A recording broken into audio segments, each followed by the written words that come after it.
research in 5G. We started in 2010. We're up to our fourth generation prototype equipment, and we're starting to make real efforts. Now, in parallel to that, we also work with industries far outside the mobile community to see how can they benefit from 5G. 5G will bring good things to ordinary users, but also, we hope and believe, to industries. So the question is, what can be done? What bottlenecks can we alleviate with 5G? And for that, we have two examples here, one with drones and one with remote robotics. So Raymond, please. Morning everyone. I'm sure everybody knows what drones are. I think it's been featured in the news recently for Singapore looking at drone technology. But I think predominantly drones have been used as hobbies, collecting videos, nice aerial videos, photographs. But increasingly drones are being used in industrial use cases. For example, in agriculture for, let's say, fertilizers and stuff like that. And so drones technology will evolve. What's interesting is the area of research in autonomous drones, right? So today, drones are being flown by a person, right? But in the future, we're looking at drones that can be programmed and asked to execute on a certain task, and they'll just go about doing this. So in the first demo we want to show you is about this concept of autonomous drones. Submit picture.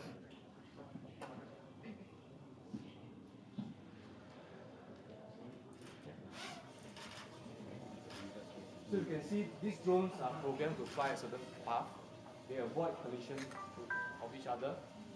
And so imagine the next time they can be fitted with surveillance, arms, and all that stuff to execute a certain task. So this shows the concept of nano drones. And what's important is that these drones are, because you can see they are very light, you cannot have too much processing power. So all these drones are communicating to the cloud. So there's applications in the cloud that actually communicate constantly with these such drones.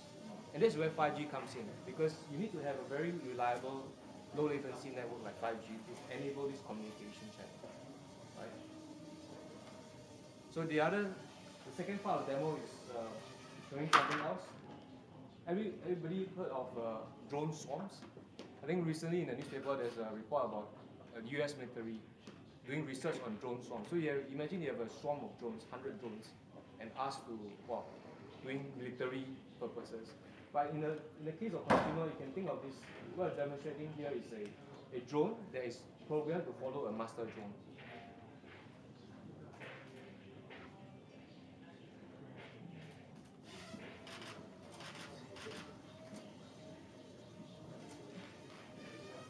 So you can see what's happening is that the location of this master drone is being sent to the cloud, and you can see this lighting shows the XY axis.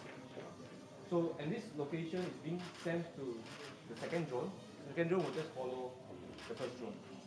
So can you imagine that next time, for example, elderly care, you can have a patch, let's say on a patient who leaves the house, and once you leave the house, the drone is automatically dispatched to follow, make sure that the patient is safe, right? Because there are other use cases, more controversial. So that is the concept of autonomous drones, right? We move on to the second demo. It's in the area of cloud robotics.